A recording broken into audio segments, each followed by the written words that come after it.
Good evening, everybody.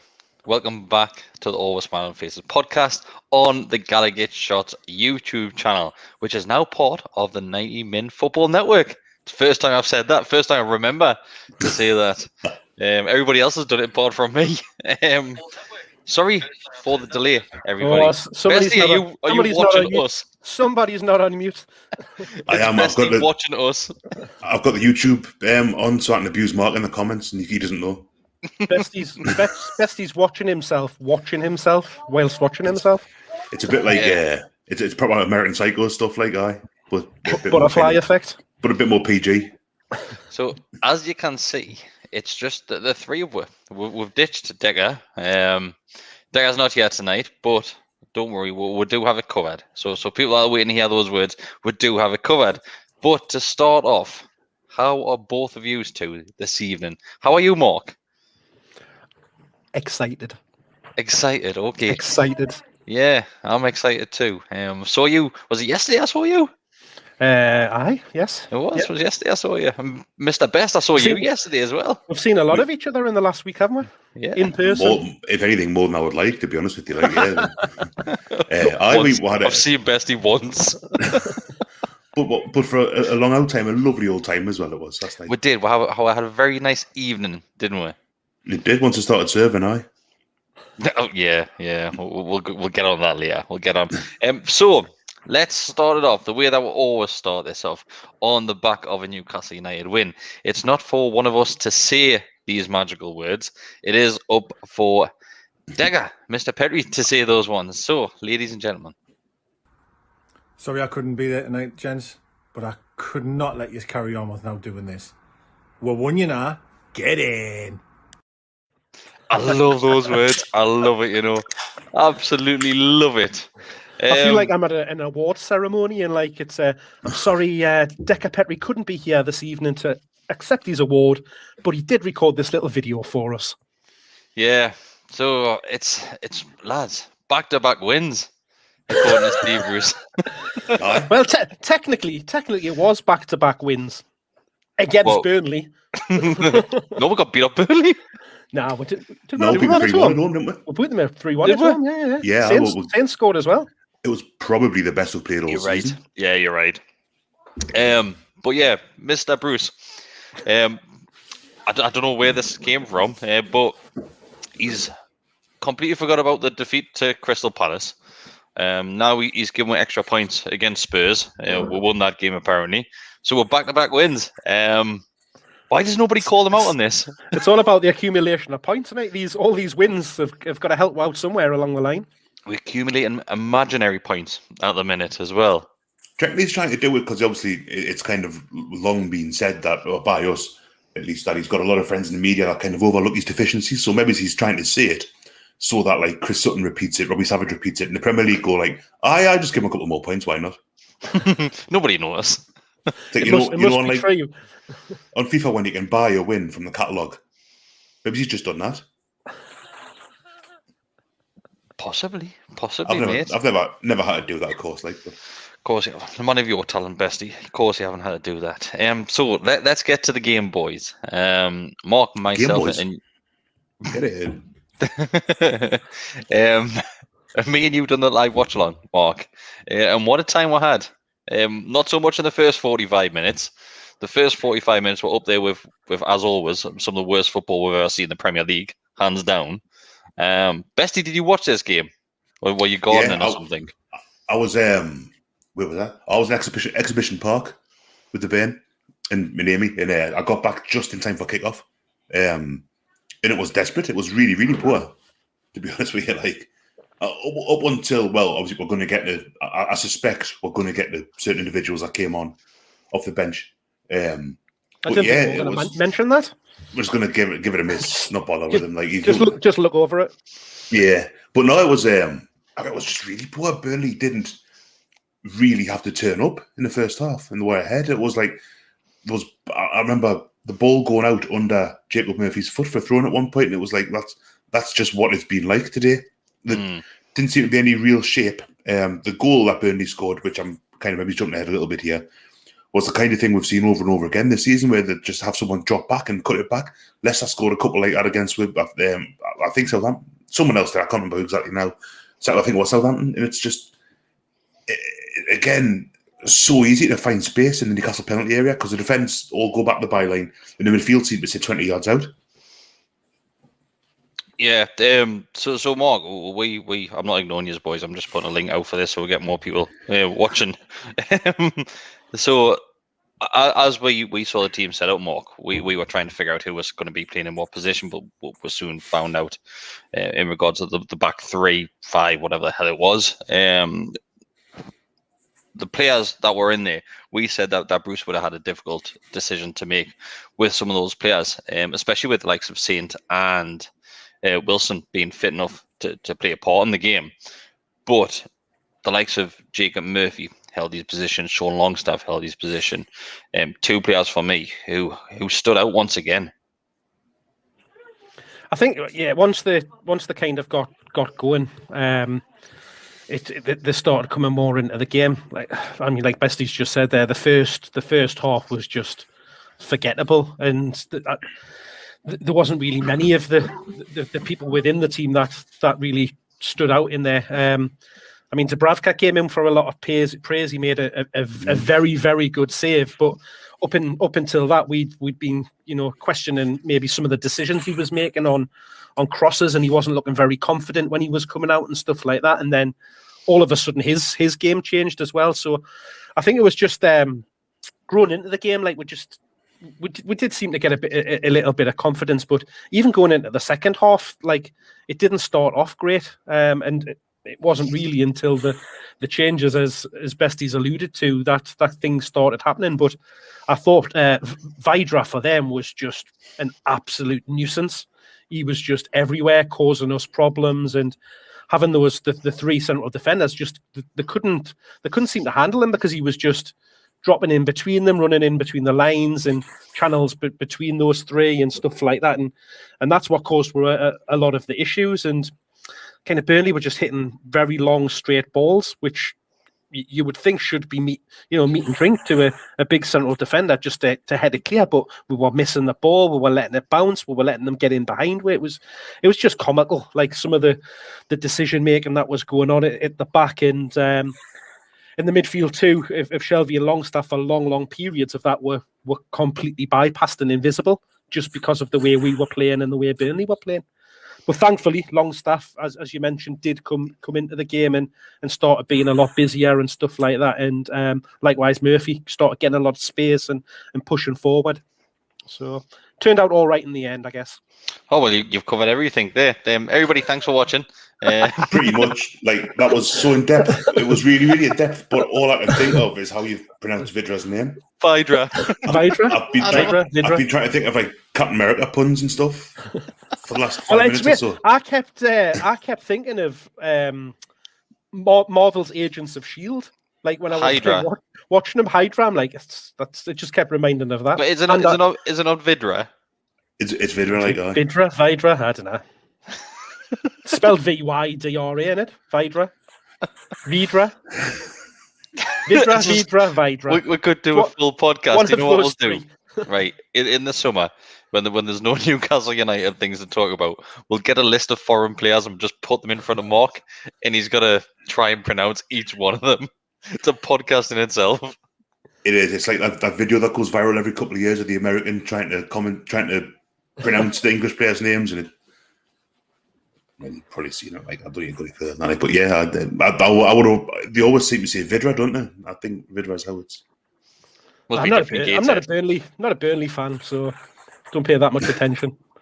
And obviously, I had the sound turned right down when we were doing the live stream as well. So yeah, but so you mentioned obviously the Vidra was getting in and around and being very busy. We massively struggle with any sort of player that's got a little bit of talent, really, and that's all that it is.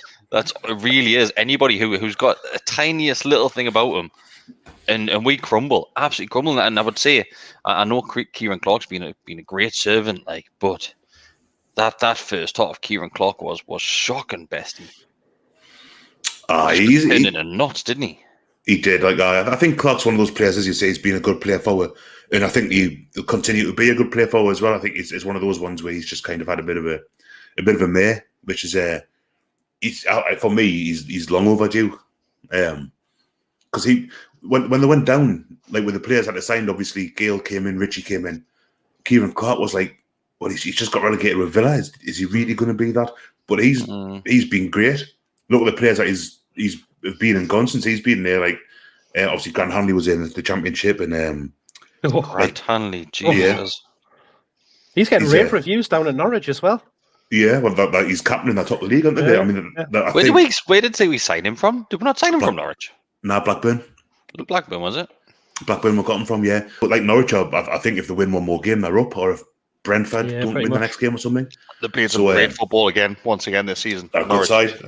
I hope we come up, we stay up, and they come up because it's way you haven't said that. We always bump into each other in Norwich. Aye. I'll tell you what, I wouldn't like to drive to there from London. We're not going on this. We're not going on this. Thank you very much, Larry. Thanks for becoming a member. Your membership will help us out massively in the coming weeks. So you'll find out more about that and go to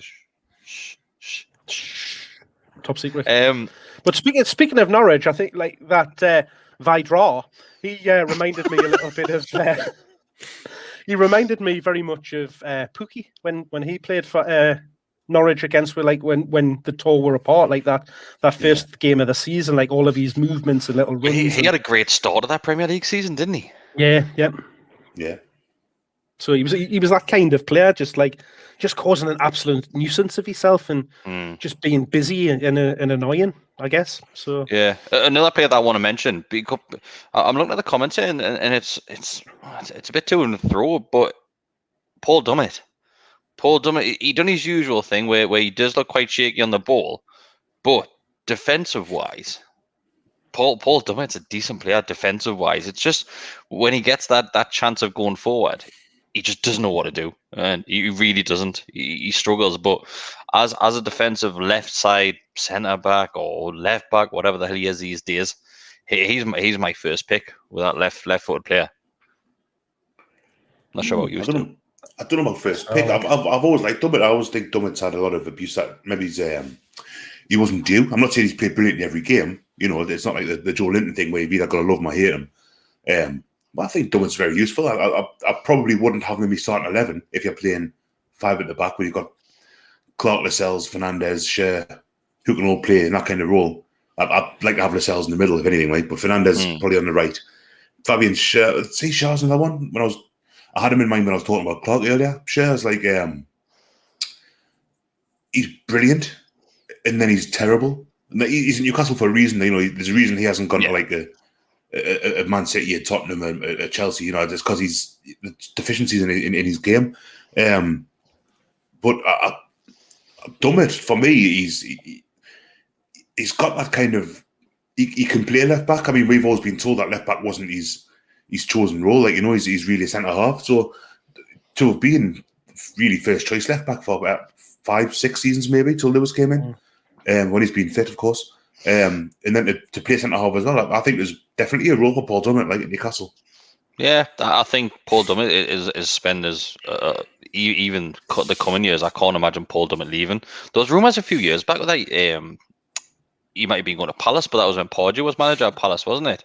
There was rumours that Pardew wanted to take. Of course he did. A left back. Of course Pardew wanted to take him.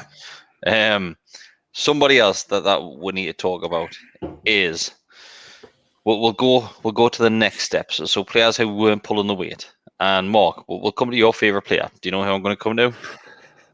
It has to be John Joe. Yeah. So John Joe Shelvey. What does he do? Like what does he actually do?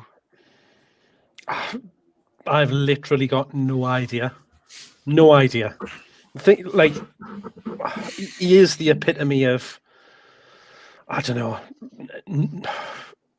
You just never know from 1 minute to the next what you're going to get, because he can go through a game being absolutely terrible, not picking out his pass, not moving, not tracking back, and then all of a sudden he'll just pick out an unbelievable ball that just splits the defense, or or rakes it 80 yards and stuff like that. But the problem is it's too few and far between.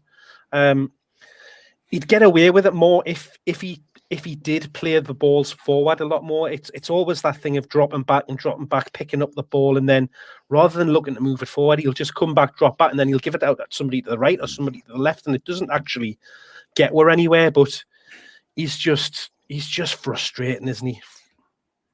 Yeah. Bessie, what do you make of his performances? Because once again, I think there's a lot of players in that team over the weekend where a lot of people are sitting thinking, nah, he had a really bad game. But then on the other side of the fence is like people watch a completely different game, as always. And people are saying, oh, no, Shelvey had a decent game. It's a strange one. He's really funny player, Shelvey. I mean, in the championship, he was so important, I thought, because the amount of, kind of what Mark said there a little bit, where he would come back, take the ball off the back four, and he would be the link to the rest of the team. So he would pick it up really deep in our half, take it over halfway, then he ping one out to whoever was on the wing. Like Gouffran, for some reason, sticks out in my head. Perez or Richie or whomever it was. And he had that extra time on the ball. And in the championship, you remember teams would just sit back, and it could be really hard to break down. Burton at home comes to mind, when the Richie penalty thing, where we just couldn't get through them for ages and ages and ages. And a lot of the championship was like that, I thought. And then the Premier League, because teams tend to pack the middle of the park more and they come at you a bit more, Shelvey hasn't got that time. He can pick a wonderful pass out every now and then. I mean, we've all seen that happen a few times. But like, by the same token, he's quite often you'll see him overhit a ball by about a good 10, 15 yards and it goes out for a goal kick or a throw in. Kick off yesterday, mate. Kick off, yeah. And it's he's infuriating. There's a really technically he's fantastic, but I think he's lacking I don't know if it's a mentality thing. A lot of people say he runs more than they realise, but because he looks like quite languid, like Amiobi or like Chris Waddle did, that he it doesn't look like he's working hard when he actually is. And I don't know if I buy that, to be honest with you. Like he's at Newcastle because he didn't make it. Liverpool did okay enough, I suppose, with Swansea, and he's at the level that his kind of performances and his ability would have him. He's at a bottom 5 Premier League team. Yeah, and he has been for a while. In regards to fighting relegation fights. Let's go straight to their goal. There's a comment there saying that this, I can't remember it so far, I'm saying this is what's wrong with our fan base. We go through the negatives of players. Let's be honest, we've started with how well Jacob Murphy done, how Longstaff was doing. I think I was saying Paul Dubin should be on there. Dubravka should be on there. There's half of the players that were starting that were praising. So simmer down, mate. Jesus Christ. So their goal. Now we'll get to slate somebody, and rightly so. And we'll stick on the same player with John Joe Shelvey. But another, it was Vidra who had the ball, I think, at this point. And Vidra. He just literally, like I said before, he puts Clark in knots, he puts Fernandez in knots. I'm sure it was him who had the ball. And Shelvey and Longstaff were running back, but as soon as they get to the edge of our box, it seems like both of them just go running. Nah. Running back? Strolling back. But as soon as they get into our box, they just go, nah, somebody else will do that. Then it's just a basically somebody just stand there just to put it past Dubravka, and that's all that's needed. And that's a worrying thing because, of course, I'm sat here saying Fernandez and Clark got obviously turned upside down, but that ball, well, sorry, not the ball, but the spare player in the box shouldn't have that much space. Absolutely, you shouldn't have that much space. For me, you go back 5-10 seconds or whatever. There's a ball comes over the clock over the top. Clark heads it out, and it's not a terrible header by Clark. There's just no one there. It goes over the halfway line and just into the Burnley half, and you think, oh well, there's got to be a Newcastle player there to pick it up, and there's nobody. I don't know where they are. And that was a big problem for me. As soon as you see that happen, you think, wait, they're going to break them. We're here because they've got, if their midfielders are in front of ours even now when we've had the ball in the back, then there's no one to stop them. They're just going to get the defenders. It's similar to what happened against Leicester. I said earlier, the defence back off. It's cut back. And I think Fernandez probably should pick Vidra up But Longstaff again is, I think, about 16, maybe around a penalty spot. I beg pardon. Yeah, he is. Yeah, and it's not the first time this season we've said this about him and Matty, where they just don't seem to pick that man up for some reason. Whether they're getting told to kind of sit on the 18-yard box and let a defence deal with it or what, like. But there's mistakes all over the place. Clark probably should do better with the clearance, but for the ball to bounce their side of the halfway line, and there's not I was going to say black and white. There's not any Newcastle players in sight. It's dreadful that, like, and there's only one way that's going to go. They're just going to burst on you like they did. And Burnley, who aren't exactly rapid, like.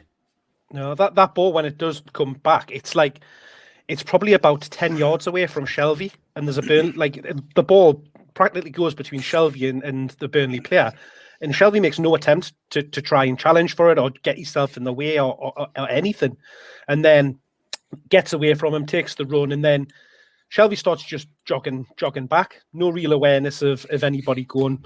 And he's got a massive head start over Longstaff as well. And Longstaff, by the time the pair of them get to the edge of the box, Longstaff's caught him right up. And then the bit that you're saying there, Bestie, about Longstaff is he's completely ball watching. He's got no awareness of what's going on in that box.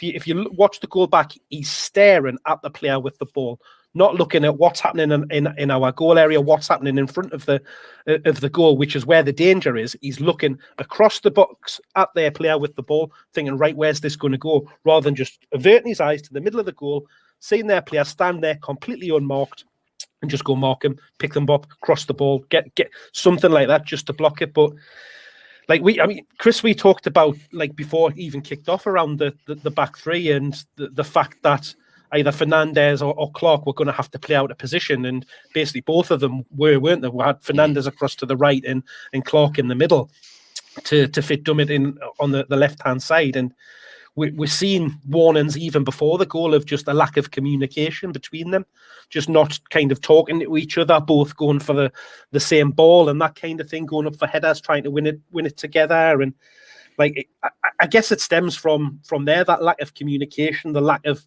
playing together in those positions, because, like you say, that ball that gets out towards the byline, they both kind of get drawn towards it, and the whole back five gets sucked in towards the line, rather than being aware and just thinking, hang on, I just need to hang back a little bit here. They're all just getting pulled in, ball watching, and then that's when you do need your Shelvey and your Longstaff to then think, right, well, if they're piling there, we need to make sure that we're getting in between. It just needs one of them as well. And not both of them. It just needs one of them. One of them can sit on the edge of the box, hoping that the ball's going to fall them and we're way up the field. But they both stand there waiting for that to happen, which it doesn't. A player just slots it past the Browk out the back of the net. But it's typical Newcastle United. How many goals were conceded like this? So easy, far too easy for teams. And we said during the live recording, Mark, that you're not angry when you concede goals which are well like taken, or if it's an absolute fantastic strike, or if it's a full-on team goal where they literally just tear your new arse or just pass it through you. But it wasn't that. It was just too easy for them. But let's get on to the juicy bits of the game. There's been a few mentions of this. So VAR stole the headlines once again this weekend. Friday night with the Wolves Fulham game. On Saturday, was it Saturday afternoon or Saturday evening? What was it, that offside one? Wasn't it that game? The Friday night, Wolves and... but those are one the day after as well. Those two. Was it Liverpool? Wolves had one disallowed, and then it was... It was Liverpool, wasn't it? I think it was Liverpool, yeah. It was the Friday night and then the Saturday. Yeah. So, let's get the VAR now game. How is that not a penalty? And that is the simplest of questions. VAR looked at it. Everybody in the studio said it was a penalty.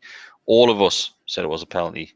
And Bestie, we'll get your thoughts on this one because me and Mark were spitting feathers during that live stream. So the explanation which is given is that Longstaff puts his head towards the ball and lowers his head towards the ball, and because the defender challenged for the ball and touched the ball first, that's not a free kick or a penalty in this case. Later on in the game, we saw an identical thing with Sean Longstaff, and we got given a free kick. Why is that not a penalty when it's in the box?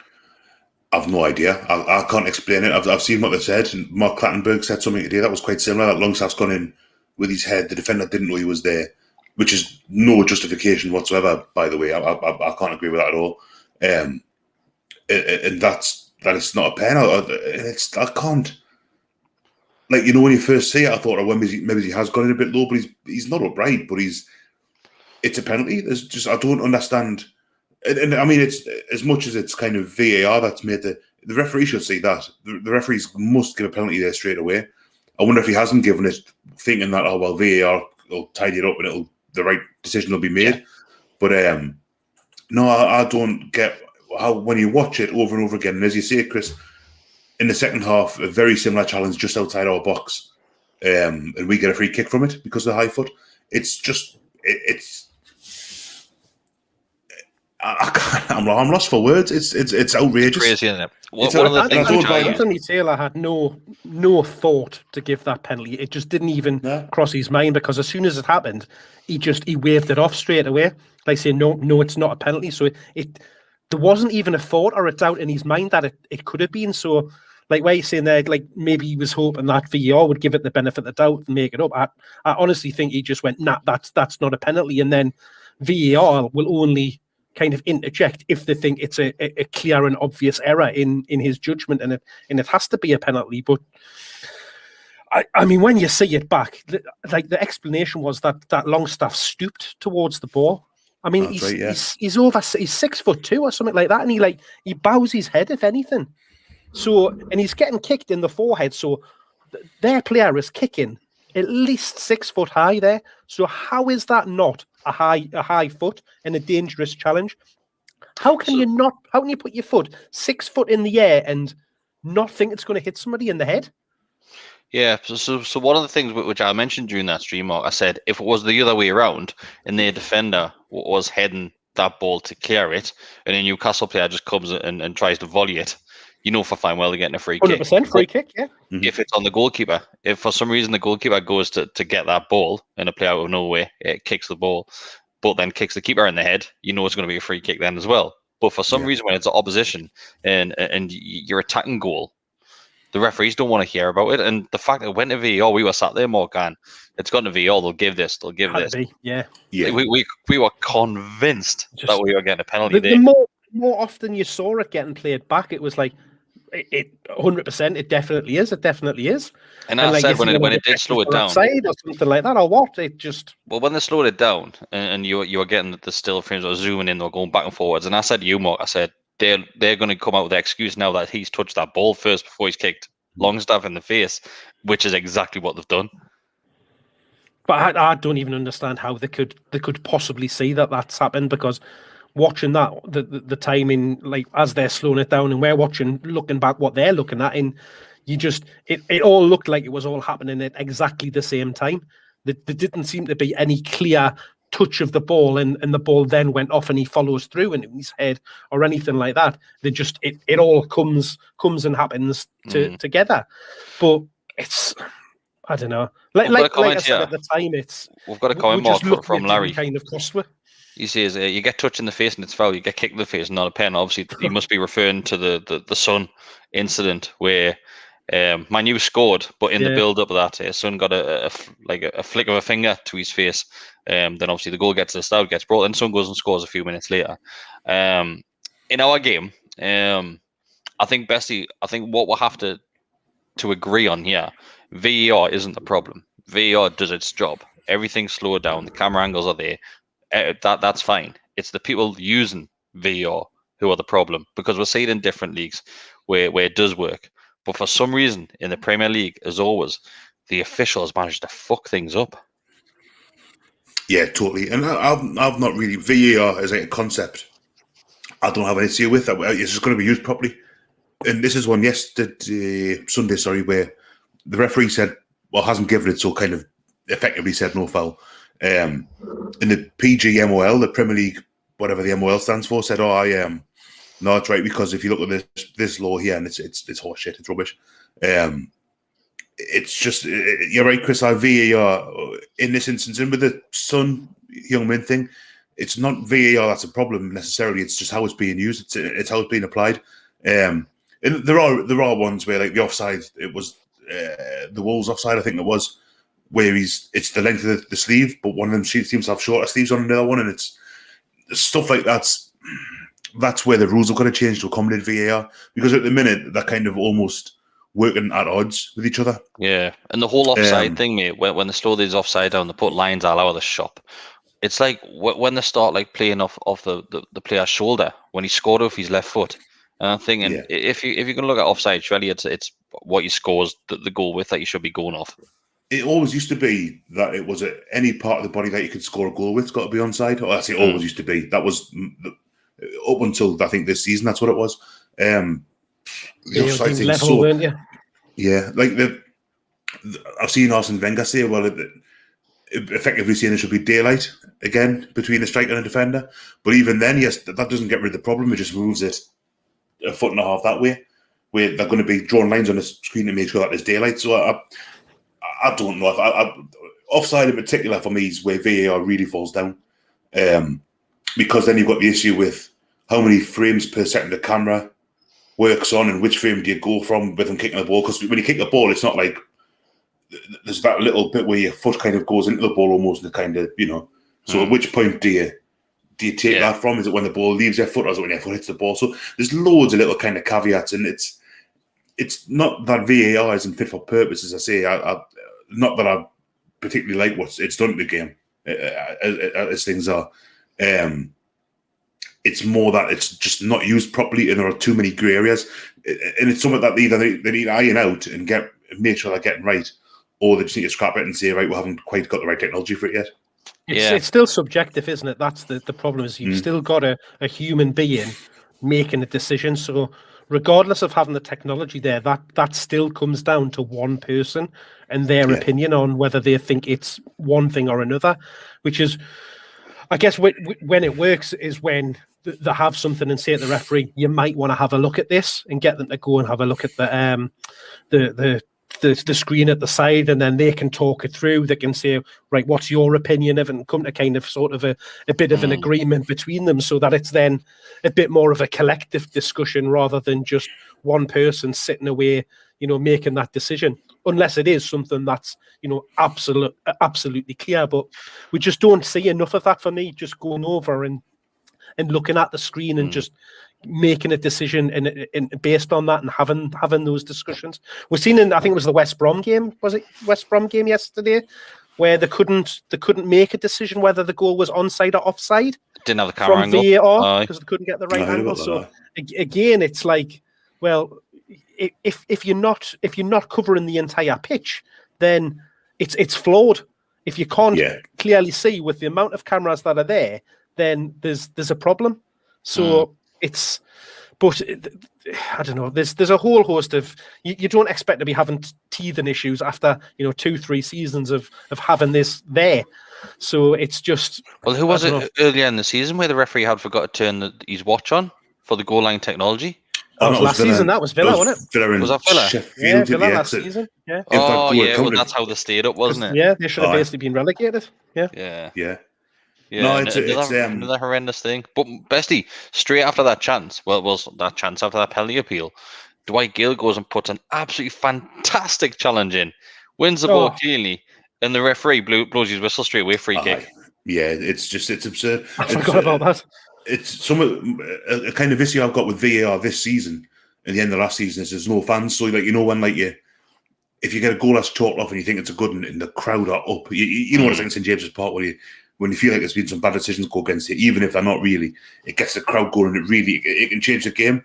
And when there's no crowd in there, it's just nothing. It's flat. It's a spectacle anyway. And adding that 2 or 3 minutes of kind of, you don't know what's going on or there's no decision being made, it doesn't really, it detracts massively from football as a form of entertainment, I think. But yeah, that again, like you say, that tackle Gale makes, I think in the next phase of play, from the penalty. Yeah, straight afterwards, commas. And it's and that's the problem though. I mean, do you use it for every single decision? Because then, I mean, the games would be they'll still be playing now. There's got to be a line. You look at how, I mean, people talk about how kind of rugby apply it or how cricket does or American football, but there are games with far more like natural stoppages.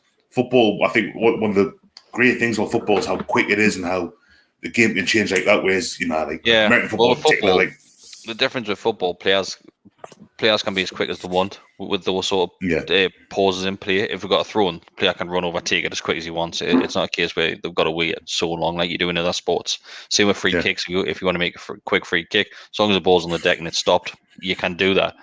But like I said, if you do look at it for every single sort of appeal or challenge, then of course. But it's a great point which you've made, Bestie, there. If you go right back to when Czech Teote scored against Man City, the noise in St. James's Park that day was loud. That's one of the loudest I've ever heard.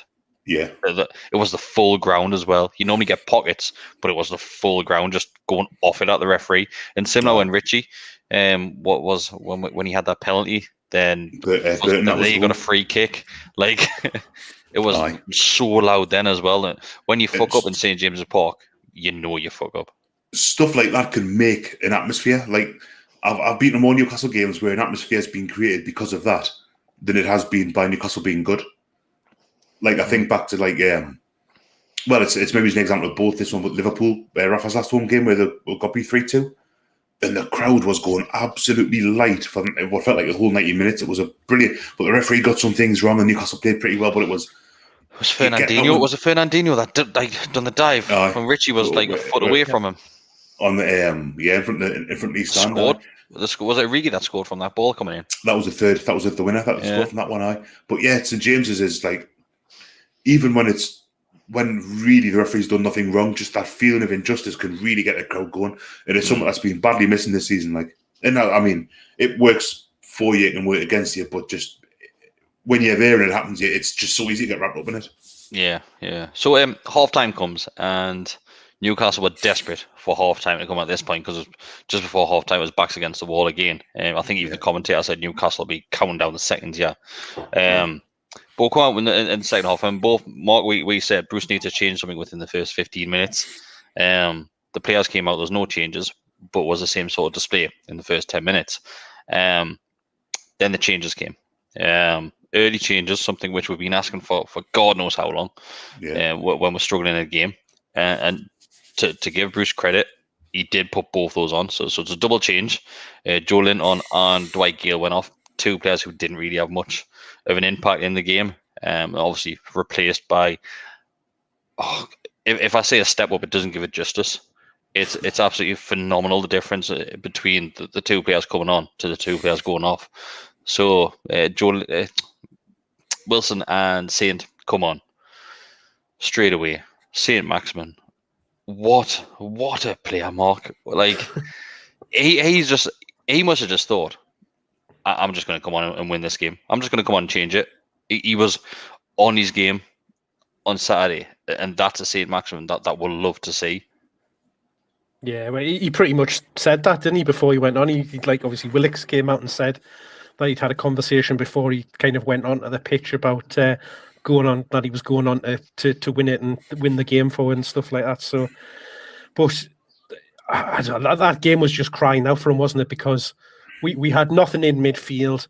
They were missing out midfield, as we know they do with the long ball. So there was just masses and masses of acres of space for him to just take. And like, what an introduction. But I guess it's that, like we spoke about half time, have said like that when we do make a change, we need to make sure it's before an hour. And like if it gets to that point and he hasn't made a change, then there's issues there. And thankfully he made the change before that. So you've got to give him some credit for that, I guess. But you just he didn't have any other option except to bring them on, did he? And thankfully they are game changers, particularly Saint. And boy, did he come on and change the game, because he just came up and he just tore them to pieces, didn't he? Just went at them. Yeah, it's an assist and a goal in 7 minutes, I think it was. So something ridiculous like that, Bestie. But the assist, once again, he just starts dancing in the box and defenders just don't know what to do with it.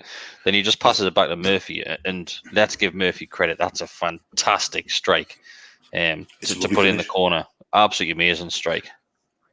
I thought he was just going to hang it up towards the back post and see if someone would get it. Maybe Wilson would get ahead in it, like, but no. It's but St. Maximin, he ran at them, and you could see they thought, like, we don't know how to deal with him here. Like, so they backed off, and he's in the box. It was like, I remember an advert for Nike, the World Cup 2010. Ronaldinho just doing step overs, and it's got like YouTube likes just go, and it was like that. He instantly changed it, and that it was the ball back to Murphy was just like roll back whatever 5-6 yards, and it's a low. He doesn't like put his foot through it, but he hits it lovely right across the keeper in the corner. It's a great finish, and that Murphy, he does full stretch, which makes it even better. He's like horizontal in the air.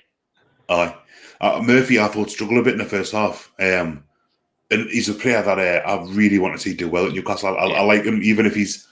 I don't think you're going to win the league with him in your team out like that, but I do like him, and I want him to do well. So every time he scores or something happens, the kind of you see on Twitter the picture of him and Jacob with or him and Josh. Sorry, Denim Blues. It's just lush, like, but it's proper, but it's a good hit. It's a really good goal, and it really, really hadn't been coming. And it was St. Maximin and Wilson, more so St. Maximin, that made that difference. But yeah, we said in the first half, because obviously the game was passing by in the first half, and one of the reasons was because Burnley had two men on Almiron. Every time Almiron got the ball, there was two on him. Saint's arrival stops that because there's two men shifting over towards Saint. It doesn't matter how many defenders you put on Saint. You could put the full team on him, and he'd still manage to dance his way through half he is. He's just Mark. There's not enough words to describe this bloke when he's on top form like that. He's unplayable when he's like that. And what really pleased us about it, and again I said this at the time, was that he's got himself into those positions many times in the past, and then he hasn't always chosen the best option. He's either tried to shoot or flash it across the goal or pick out a cross or something like that. And even at the time as he's getting there, we're all shouting at him to cross it, to pass it, and he's just dancing and dancing. You're like, oh, he's going to, like, you're half thinking he's going to cock it up, and then thankfully he then picks out Murphy, as we said, who honestly, if that ball goes anywhere except where he puts it, it's hitting off a defender and going out, or it's an easy save for the keeper. He cannot place that any better than he does, because it's just a perfect line and it absolutely flies in. It was just a wonderfully kind of made goal that was out of nothing, but then turned into a fantastic move and a lovely bit of link-up play between the pair of them to come up with it. And it's just magical, isn't he? Absolutely magical. The best, absolutely the best. Bessie, you mentioned there that out of all the players, you would love to see Murphy go on and have a decent career in Newcastle. You said that you want to do well. He did take his time to obviously get his feet on the ground in the Premier League. He struggled massively when he first arrived, massively when he was called as a substitute. But when he scored that goal and he's running away kissing the badge, how much he wants it to work as well. It's always like when I see someone kissing the badge, I'm quite cynical about it. And I think you don't really care about the club that much. But as I say, you've got to hit that photo of the Murphys when they were kids, like babies, in the denim away kit. And even then, you look at that photo, and I mean, maybe it's the word about the right age for that year, 24 years ago. So it's proper. It's like when Lampard did it for Chelsea, you think, well, but you started for West Ham. It's different when he's a fan, or he's born and bred in the area or something like that. Like that, I don't know. Totally. Dummett doing it, Longstaff's doing it, because you know that they're either born here or they support the club in their instance. That it's they mean it, as opposed to, like you're saying, being just lip service, just to say, oh, I'm going to kiss it just to get the fans on board. Get the fans on. Yeah, so, I really want him to do well. I'm not keep saying that, but I'm just conveying. Make enough for Decker. The only other time when it's nice when a player kisses the badge is in like a Joey Barton situation where he kisses the badge just to wind up the Sunderland fans. There's something about that as well, definitely. Yeah, like proper shithousing that in it. Like, I'm just gonna go in there and kiss his badge. Was that at Stadium of Light as well? Yeah, well, he even does it. He did it when he was Fleetwood manager as well, didn't he? He was. And the other week when he went back, obviously, now he's down at Bristol. Bristol Rovers, So, he just loves winding them up. That's top and bottom of it, isn't it? Yeah. So, also, let's talk about Saint's goal. John Joe Shelvey gets an assist for this goal, even though Saint picks it up It's a bit rich on the to halfway give him line. an assist for When he that, gets like, an isn't assist, it? he does run down as assist. I don't know. He passes the ball 2 yards from the edge of the D to the inside of our halfway. I don't know. Technically, it's an assist, isn't it? It's the final ball. This goal's getting compared to Ben Offers against Bolton, I think it was. The videos that I've seen side by side. I think it was one of the three of us on here that was doing that comparing. Oh, was it? Who was it? Oh, was it you? Which one do you prefer? I'll go on mute because Amy's making that dinner. Which one do I prefer? I prefer St Maximin's because he plays for now. All right, okay. Ben Arthur was mint, but he's like a fat. Hang on a sec. There's clattering. He's a fat waster, so I can get in the bin. Ben Arthur was brilliant in that Ben Arthur goal. Like when you look at it and the way he turns and he skips away from, I think it's Kevin Davis trying to break his legs. He skips away from him. It's a little early touch, but I mean it's crap defending. Awful. It's a brilliant goal, but it's awful defending for it. Yeah. And this one's kind of the same. That with they're backing off and backing off Tarkovsky and I think Ben Mee maybe.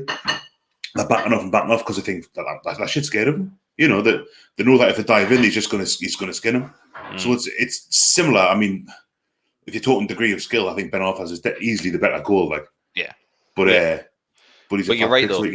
You're right what you said there, Bestie. Mark, I'll come to you, but the players and defenders just don't know what to do other than just shimmy back and just keep on shimmying till they're so far in their own half and in their own box that it's too late. It's far too late. Within the blink of an eye, he's gone from our half to the edge of their box, just which seems in like a couple of strides because he's moving across the ground just by running in a straight line. Yeah, and they just back off, and they're then trying to show him towards the corner flag, and he just, I don't even understand how, like the send him that, like how he sends them, because all he does is just shift it onto his foot and they go that way. The cameraman follows them and he just shoots off inside and then just tucks it away. Like it seemed like a nothing kind of little move to cut inside and do it. But how on earth he sold them? But God, the way he does it and then the finish on his weaker foot is just fabulous. Keeper's getting nowhere near it. Mark, can you... Bessie, you're still on mute. Yes, I am. Sorry. Bestie's miming. I am. I've seen Matty's point about Ben Arthur's touch between the two centre halves because he kind of takes the touch like half a step late. He kind of it's such an easy thing, but he kind of steps with his right foot, and he almost takes an extra step and then touches it. And by that point, the defenders are thinking, "Oh, he's expecting like they're gone, they're sold." I mean, it's weaker, and I forget who else it. Centre half of Bolton that day, but it's a phenomenal goal. It's the speed at which he moves as well. I don't even think that's his best goal, you know. Which one are you going for? Blackburn in the cup? Blackburn. I think Blackburn's much better. Is Blackburn one where there's about 5 players trying to hack him down? Yeah. It's a bit like Peter Beardsley's. He's in the roof of the net. He's in the roof of the net, that one. Not for me. It doesn't get half as much of exposure as the Bolton one does. Yeah, like, it's because the footage is really crap. It was one camera in the stand. Yeah, and the footage is garbage. It's getting recorded for like a betting company. That day was all it was. That one, it's like Beardsley again. I forget who it was against, but it was like we just kind of. I'm thinking Brighton. Maybe we kind of maybe it's Cardiff, where he kind of just dummies it on the line and then puts it in the back of the net. It's really similar to that for me. Obviously, the finish is a bit more emphatic, but. But the Bolton goal, his first touch where he basically just hits it around the corner and turns and goes, that is unbelievable. It's lush, isn't it? We played some fantastic stuff towards the end of that season. Like, yeah, we did. But Saint, Mark, can you give us a little impression of Saint's dance once again, please?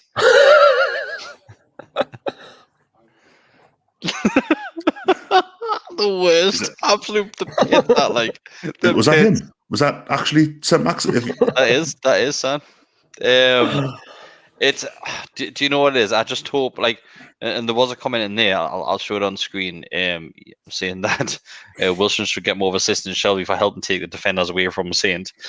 It's one of those things when you do have Wilson, Almiron, and Saint on the field, defenders will hate it because the game plan when one of those is on is probably to double mark, and when all three of them are on. You just can't do it. Yeah, it's. I mean, for all there's a lot made of like St. Maximin and Almiron's end product, or like lack thereof. In fact, fair enough, I suppose. Like they're still dangerous. They'll still take the ball 20, 30 yards forward and make defenders sweat, and give the ball to Wilson or even Shelvey or Gale if he's on the pitch, or maybe he's not Joe so much, like, but no, it must be horrible to play against. It's infuriating. The fact they're injuries as well. Like even Ryan Fraser's capable as well. Allegedly. They just don't seem to set up to play to their strengths a lot of the time. Yeah. That's what I said with Miggy, wasn't it? Well, like he was the only one that could kind of carry the ball for us, but because of the way that we'd set up and the fact that they could double up on him just meant it nullified any attacking threat that we had through him. But then that's why you need more than one runner on from midfield. Almiron, when those two on in the team, when Wilson and Sam Maximin on in the team, Almiron's completely wasted because he gets put in a position where he's not. It's not. He's more favoured position. He just gets put anywhere across that front three to the point where he's like, just go out and just be in that position, and it changes all the time with Almiron. But when you do have the fix of those two other lads up top, then that gives Almiron a definite role in the team as well. And that's why we struggle to be able to fit all of the players that we've got into the team and into a lineup that works, because in order to accommodate them, other people have got to miss out, and to do that means you've got to change your formations and that kind of thing. And that's obviously why we saw Wilson playing out on the right hand side, Miggy playing through the middle, and Maxi on the left, just to try and get them into some sort of place. But that's not where Wilson wants to play. He doesn't want to play out on the right. He wants to be up front by himself. But then Miggy gets wasted out on the right hand side. So it's you almost want to have like Wilson in front and then have Miggy left, Fraser or somebody else on the right, Miggy in between that, and then have enough in midfield. But it's like we haven't got the players to be able to accommodate that, a front four, because the midfield two that are then kind of going to sit there and hold things up and bring a bit of energy just isn't apparent at the minute. I don't know whether the Longstaff's, whether long term that is an answer. I mean, Hayden's is historically our holding player, but obviously we're not going to have him for the rest of the season. So, but I mean, we've talked for yonks forever about the middle of the park for us and the state of the players that we've got in there, and that we haven't replaced certain individuals. Yeah, you're right. You're completely right, mate. What I want to speak about now, Mark, I don't think there's much else to speak about the game. The absolute fantastic 3 points for us. Crucial, especially to capitalise on Friday night. So that's a huge step for us. It's nice to do that once, isn't it? To actually be able to capitalise on it. Yeah, had enough chances to do it, but we've done it. We're not safe yet, far from it, but there's a bit of a window there now and a bit of a gap. Now I'm slightly worried about playing West Ham. I'm not going to lie. Mark, just last week you were saying West Ham weren't that good. No, it wasn't. No, it wasn't that I was saying that they weren't that good. I was a little bit more confident because they were missing Rice. Rice was out injured.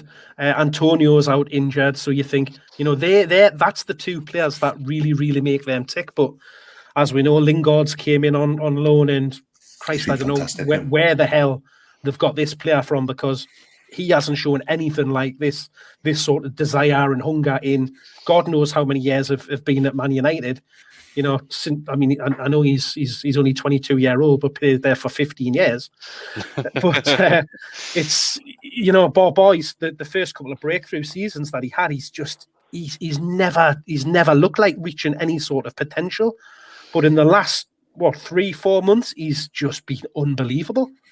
And he's just completely turned around that team and Moyes. I mean, who would have thought he would be pulling out a job like he's doing there at the minute? Yeah, well, West Ham bestie, they do play some great football offensive wise and going forward, but they also concede goals. And with Wilson, I would hope Wilson would start on. Is it Saturday dinner time again? Is it 12 o'clock this week? I can't remember actually. I'm sure it's a dinner time kickoff that will play West Ham. But with Wilson, I hope he's starting. 12:30.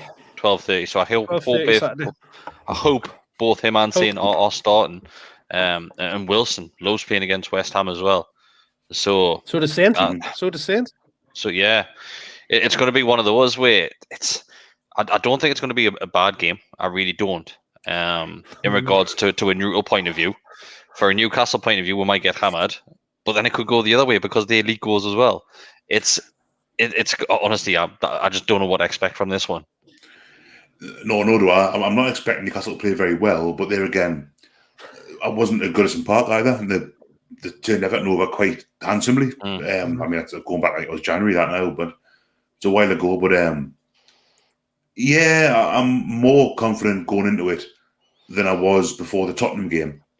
Weirdly, I mean, the Tottenham game only drew, but played really well. I thought Burnley, for the most part. No, we won that one, remember? Of course, that's right. Well, back-to-back wins, haven't we? Yeah, West Ham look fantastic at the minute. I mean, was it Leicester they played the weekend where they were? Yes. Was it 3-0 up, 1-3-2? So, I mean, they do. Daryl Mitchell-Hill in the comments earlier made the point that West Ham tend to concede goals, but they generally have like a 3-4 goal head start when they do that. So, if you're going to start conceding goals, like when you're 3 goals up, it's probably the best time to start conceding them. Yeah, it's. I mean, we've had like the Arsenal game when they were 4-4, and West Brom at home that season, Toy Story 3 and all that. Like, so we've seen it before where that doesn't necessarily guarantee a win. QPR back in the 80s, but I think it's going to be a hard game. I don't really. I think we're probably going to stay up looking at how the results they've gotten. I think now they've got what looks like a fit Saint-Maximin, Almiron and Wilson. I think they'll get the results they need from the games that I need to get them in, i.e. Sheffield United, maybe Fulham, because Fulham have hit a really rough patch at later rate. And I was going to say Tottenham, but we've already played them, so maybe it's not. But it's going to be tough. I think it's going to be very tough. West Ham look really good at the minute. And I mean, they're in the shape-up for 4th, which you wouldn't have said. Well, Daryl says that Daryl explains they were 3-0 up against Arsenal, drew 3-3. They were 3-0 up against Wolves, ended 3-2. Leicester once again 3-0 up, ended 3-2 again. Daryl, all I'm seeing from that is 7 points out of 9. 7 points with 9 goals scored, yeah. Yeah, that's all I'm seeing. I'm looking at the end result on that one. They're accumulating a hell of a lot more points than us. Put it that way. But like it points out, you've got a chance, haven't you? And with Maxi, with Almiron and Wilson, I'm more confident that if we do get a chance with those 3 on the pitch, we'll take a one. So it's just hoping that we don't, allow ourselves to get, cut adrift by going, 2-3 behind and then having to rely on we're coming back, because I'm not confident of us being able to score 2 and 3 goals to come back. I was amazed that we came back like twice in the last 2 games from behind to get something out of it. Won both games as well. Yeah, and we won both from a losing position. So it's I don't know if we can keep things tight and just stay in the game, then we've got a chance. But it's the way that they play, and they like to pile forward. It might suit us a bit better of being able to soak up some of that pressure. You just hope that we can actually concentrate, not make stupid defensive mistakes and ball watch and get sucked in, and then that we can do more of that, actually hitting them on the break and hurting them that way. We need to be stronger defensively. 100%. Yep. Yeah, definitely do. We can't be just opening the door for them like we did against Burnley. We literally just said, "There you go, lads, have a shot." Bowen's going to be a big one for them as well, because he's really came into form. Yeah. That's what's kind of get him and what's he called? Who we were just talking about? Lingard. Like them two have just clicked massively. And I'm sure Bowen's got like 7 or 8 goals in the last same dozen games, something like that. So it's just they're just hitting form at the right time. Yeah, no, you're right. Lads, we've been going for an hour, and To be honest with you, I'm ready to go to bed. Yeah, I'm tired. Like, It was a long one yesterday. It was a long day yesterday. And with the pubs Out being of back open. practice. That's what it is. Yeah. Yeah. We had a busy day yesterday. Yeah. But once again, you'll hear about more of that in the future. Oh, I'm so excited. Are you as excited as me? Decker's really excited as well. I'm really excited. But yeah, have you got anything else that you want to add before we go tonight? Oh, not that I can think No, of. nothing comes to mind. No, I think We didn't pick up any knocks or anything, did we? Nobody had to go off injured, or there's been no sort of a talk about any struggles. So you're just hoping that we're going to go into the weekend with everybody kind of that we know that's available is available. Yeah. So, No, yeah, that is a bonus. So I'll leave you with one question. On Saturday against West Ham, I'll start with you, Bestie. Do you start both Saint and Wilson? if they're fit enough to start, then yeah, I would do. Yeah, Mark. Mm-hmm. See, this is the tricky one, isn't it? Because we know what an impact that they can make. I don't know if they'll have 90 minutes in them, so it's that. Yeah, do you give them an hour to hope that we've got enough, or do you just give them kind of that 45 minutes? I think Saint has to start, doesn't he? Yeah. Just based on maybe both of them start. What he gave with, and both of them start. We need these players. We've been desperate to have these players back, so they're fit enough to be on the bench. They played nigh on the full second half, really, and pretty much, yeah. Yeah, they have to start at the weekend for me. If you play your best players, end of the day, you have to. Definitely. For all the impact they could have off the bench, they are the best, the two best players at the club probably at the minute, so you've got to play them. Yeah. I think. Right. So thanks everybody. Thanks for joining with tonight. If you do want to do so and like the video, it means a lot to us. As always, I can't get my words out. I'm that tired. Subscribe to the Gallowgateshots YouTube Click the channel. little bell. Yeah. Chris, well, the Decker's notification not here. Like I always say, if you do want to become a member, that helps us massively. It'll help. Definitely want to become a member in the coming weeks. You do. Definitely. You definitely want to become a member. There's a lot of things happening behind the scenes at Gallowgateshots HQ. So yeah, you'll hear about. I can't wait till people find out. Yeah, you'll hear more about that. But yeah, lads, I'm going to leave the final word to Decker. So thanks for joining us tonight, boys, and I'll see you during the week. Sorry I couldn't be there tonight, gents, but I could not let you carry on without doing this. We're won you now. Get in.